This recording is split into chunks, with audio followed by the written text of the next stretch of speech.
sumusunod na mag-Instagram story si Sarah Geronimo na ipinopromote ang organic produce ng kanyang ina sa farm nito. Makikita sa Instagram story ni Sarah ang mga fresh harvest na gulay at prutas galing sa farm ng kanyang ina na si Mommy Divine. Freshly harvested organic fruits and vegetables from my mama's farm. Order now.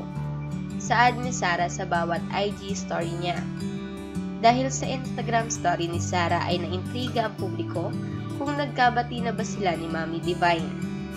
Last year lamang nang magkagulo sila dahil ikinasal ang aktres sa asawa nitong si Matteo Guidicelli nang tila ba hindi alam ng ina ni Sarah.